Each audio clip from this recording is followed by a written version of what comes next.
حبايب قلبي، صباح الخير او مساء الخير حسب التوقيت اللي بتشوفوني فيه، ويلا بينا على الفيديو الجميل ده. بصوا احمد بقى بيحييكم كده وبيقول لكم دوسوا لايك. احلى صباح ومسا عليكم ان شاء الله. تمام. بصوا بقى يا جماعه، انا كنت قايمه كده قلت انكش في التلاجة اشوف ايه اللي موجود عندنا. تمام، ونعمل احلى فطار مع بعض. لقيت عندي بتنجان صغنون كده ينفع يتقلي، ولقيت عندي كام قرن حراقين كده فلفل. وعلى فكره معلش انا مش مركزه خالص، انا بدمج الفيديو بس استحملوني شويه. ولقيت حبيتين قوطه كده، وكريم جه من الشغل جايب فول وجايب طعميه، وقلنا نفطر مع بعض كده. ده كان الصبح، هو جايب حوالي الساعه 10 كده الصبح، فقلنا نجهز فطار مع بعض عشان هو بيخرج على الشغل بدري وبيجي حوالي 10 11 الصبح. تمام كده. تمام كده. ده قرص طعميه، باكل طعميه. بحب اول ما اجيب الطعميه اخد لي قرص سخن كده واكل. طبعا كان معايا الاستاذه حنين بقى، قامت من النوم كانش عندها درس النهارده، وقلنا نجهز فطار مع بعض. وحطيت شويه ميه كده على القوطه عشان اغسلها. هنا بقى دول رحت جبت، شفتوا الشنطه اللي قدامكم دي اللي فيها الفلفل والقوطه؟ اقسم بالله جايبه من كل حاجه نص كيلو، عامله 35 جنيه. يعني حاجه ما تتذكرش اساسا. انا مش عارفه احنا رايحين فين تاني، كتير قوي علينا كده والله. احمد انت عايز خياره؟ غسلتها على فكره، اديته خياره قسمتها له هو واخوه. كنت جايبه قوطه جامده، وجبت فلفل اللي انتوا شايفينه ده ما طلعش حراق، وجبت نص كيلو خيار. بصوا بقى، هقطع البتنجان كده، بكمل قرص الطعميه يعني اكله، اخد نص واسيب الباقي لا طبعا. بصوا بقى البتنجان كده بقمعه عشان خاطر ايه؟ اخلي حنين تقف تقليه. تسالني مش هتسلمي على الناس؟ ازيكم عاملين ايه؟ وحشتوني. او بتقول لكم وحشتوني. بصوا يا جماعه كده، قلنا ان ايه احلى فطار كده نعمله مع بعض. تمام. ده بقى هعمل شويه قوطه، هخرطهم حلوين كده، واعمل مش بقوطه وجميد، وهظبطكم انا النهارده. والفطار هيفتح نفسكم. بس يا جماعه شجعوني، عايزه اكبر بيكم كده، عايزه الاقي تعليقاتكم حلوه كده بتشجعني. تمام كده. اقمع بقى البتنجان بعد ما غسلته، يعني انا قمعته الاول ورحت غسلته، بعد كده بفتحه من الجنب عشان خاطر ايه؟ اقليه. بحب اقمعه الاول بعد كده اغسله. هما دول جم شويه بس، جم شويه صغيرين بس، والله العظيم كان طعمه زي العسل. عندي غرام لما بتيجي تاكل البتنجان ما بتاكلش القشره السودا دي، بتاكل القلب بس وتسيبه. واعذروني يا جماعه على التاخير، والله انا بتحصل لي حاجات كتير كده، والحمد لله يا رب يعدي ايامنا على خير. فايه ما بلحقش انزل حاجه، ولو اتاخرت وكده اعذروني معلش، ويا ريت متابعيني يتابعوني اكتر. وانا ان شاء الله ان شاء الله اعمل لكم حاجات جديده باذن الله وحاجات حلوه. من اخر فيديو عملته معاكم بجد كنت تعبانه جدا وما قدرتش انزل اي حاجه. بصوا بقى الكام قرن انا سبتهم دول حراقين. تمام. انما دوت اللي جبته ده ما طلعش حراق، خرطته كده وتبلته بعد ما اتقلى، كان طعمه جميل جدا والله. خلص كله ولا لسه فيه؟ خلص، خلصوه. حنين قاعده معايا اصلا عامله زي اللي انا نايمه او صاحيه مش عارفه. صح. تصولها لايك بقى عشان هي على فكره انا كنت واقفه بوضب على البوتاجاز، وهي كانت بتحط الطاسه عشان تقلي البتنجان. باخد القوطه اللي انا هخرطها، هعمل شويه مش بقوطه، جميد بقوطه وعليها حته خيرايه كده حلوه زيكم كده عسل. تمام. حاجه تفتح النفس كده. قومي دوري في التلاجة هتلاقي في حاجات مركونه، هتلاقي حاجه ناسياها، رغم هو الحمد لله ما عندناش حاجه بتتنسي اليومين دول. تمام. مفيش اي حاجه، هي الحاجه اللي بتيجي بتتعمل على طول. وما بتقضيش والله، بس الحمد لله. بص بقى خرطت شويه القوطه وبخرط عليهم قرن فلفل، قلت هيجي حراق ولا اي حاجه. بصوا. تمام. التليفون كان هيقع فبسنده انا. هعصر بقى ليمونتين حلوين كده على الحاجه الحلوه اللي انتوا شايفينها دي، وخرط بقى الفلفل. اي حنين جت اهي تاخد حاجه عشان تقلب بقى البتنجان. حط شويه خل، نعصر ليمونتين حلوين كده.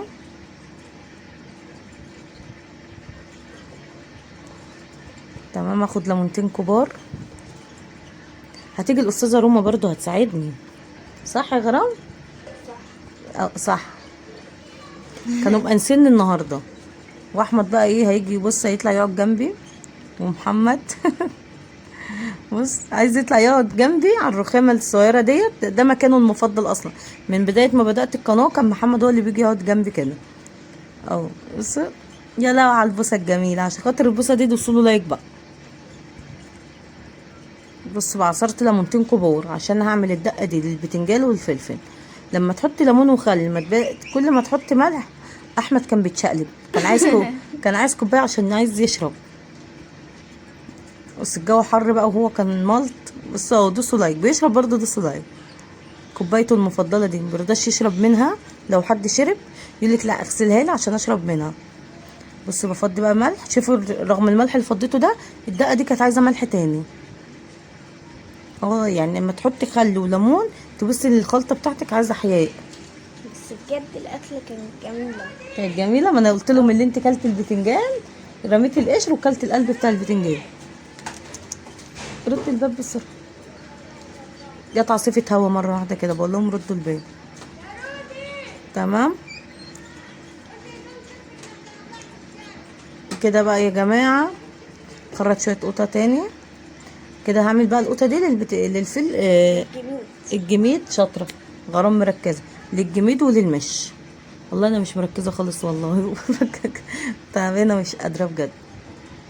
بس بقى بلاقي نفسي بتاخر عليكم كتير. بقول لا، انا كل ما متابعين يبداوا يتابعوني ويبداوا يخشوا عندي على القناه، بس الاقي نفسي كسلت مره واحده من شديه التعب والحر. الجو وحش قوي بجد، الجو وحش والحاجه غاليه، مخلي الاتنين زي الزفت. بص احمد برضو عيد لي لاني خرجت حته الخياريه. راح انا عايز حته كده حطينا الخيار والقوطه، وبعدها حطينا شويه توابل وهنحط لا شطه. توابل ايه؟ هنحط الشطه. بص مش مركزه. محدش مركز اليومين دول اصلا. بصوا حطينا شويه حنينه الشطه. تيجي تعمل البتنجان دلوقتي. بصوا حطيت ندعه شطه برضو عشان تدي احس ان هي حراقه. برضو مش حراقه. الشطه اللي انا جبتها من الراجل اللي بجيب منه التوابل ما طلعتش حراقه بجد. طلعت بابريكا يا جماعه. بصوا بقى حنين فضت لها البتنجان كده اهو. قلت لها تخلله اهي. بس بتفتح البتنجانه مش عارفه تمسكها عشان هي سخنه. بتفتح البتنجانه كده وتحشيها وتركنها على جنب كده. بقى انا حطيت نص خيارايه على حبايتين قوطه على معلقه زيت على رشه شطه، وقلبتها كده. والله العظيم كان الجميد طعمه جامد. الجميد ده اللي هو هري الجبنه، زي هري الجبنه بتاع الجبنه الفلاح. في جميد وفي هري جبنه اللي هي المكسره. لا انا جايبه الجميد بقى اللي هو عامل زي اللبن. حنين كده جابت المش. حنين جابت لي برطمان المش عشان اعمل الطبق التاني. مش دوت انا بجيب مش وبجيب جميد والفه على بعضه واحط له شطه او فلفل عندك بتخرطيه وبنحطه على بعض. بيبقى طعمه جامد قوي. كده كنت بقول لحنين اعملي بايديكي كده عشان تنجز بسرعه، بس هي مش هتعرف تمسكها زي عشان سخنه. وانا ساعتها كنت بعمل ساعتها بعمل كنا واقفين بقى قلنا مش هينفع احنا اتنين واقفين في مكان واحد. خليت حنين بقى هي اللي واقفه كده، هي اللي ملكه المطبخ النهارده هي وغروم. في الوقت ده بقى ايوه حسيت ان انا دايخه يا جماعه والله. تعبت. بصوا هتلاقوها تلاحظوا ان هي مشيت وغرام جت تكمل عشان هي تعبت قوي بجد. بس قلت لها خلي مكان، قلت لها لو تعبانه سيبيه واخلي اختك تكمل. بس تقريبا هتيجي تفرم الفول مش هتمشي دلوقتي عشان حست ان هي عندها ضيقه نفس مش قادره تاخد نفسها. يوم مش قادره قلت لها لا اصبري خلاص اطلعي انت وانا هخلي اختك تكمل مكان. بصوا الهاند بلندر ده بقى عشان خاطر الفول اما بيجي من المطعم بيبقى لسه سليم، مش بيبقى فيه حب كتير. فانا عندي هما ما بياكلوش الحب، فانا بفرمه بياكلوا كله مره واحده. بصوا بيتفرم كده اهو. معلش طبعا احنا بالنهار وانا قاعده في الصاله، فلو سمعتوا اي صوت معلش حقكم عليا. اعذرونا المره دي يا جماعه. بص بقى بفرم القوطه الفول. بفرم القوطه شفتوا برضه. بص هي هنا تعبت اهي وما قدرتش. بص اما تقول انا تعبانه مش قادره، ما كانتش قادره تكمل فعلا. قلت لها خلاص. بصوا الملح لقيته خشن قوي عامل زي الخرز. حبيت اوريلكوا كيس كده جبته بس مش عارفه مش مريحني. بس لا لقيته في الكيس ملح كنت جايباه من السوق وخليت غرام دخلت جابتهولي لقيته عامل زي الخرز كده، ملح خشن قوي مش ناعم. هفرم الكيس التاني. احنا بقى طبعا ما حطيتش الاتنين في طبق واحد عشان كان واحد حراق وواحد عادي، وانا معايا والدتي ما بتاكلش الحراق. بص غرام، قلت لها خدي انت قلبي الفلفل عشان مش عارفه تفرم تمسك الهاند بلندر تفرم بيه الفول.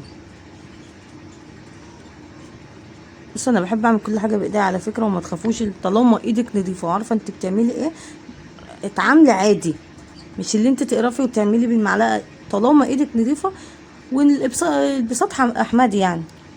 بصوا غرام بتدوق، قلت لكم بصوا طعمه جميل كده. انا خلصت الفيديو معاكم، واللي اول مره يشوف القناه بتاعتنا ينزل يشترك في القناه ويفعل الجرس عشان يوصلكوا كل جديد. والاكل اقسم بالله شكله جامد، شفتوا شكل البتنجان والفلفل، دي الطعميه جايبينها جاهزه. هو كده شكله جميل، اه. بس لما تدوقوه الاكل يلا كان بقى. جامد قوي. مع الف سلامه. هتوحشوني.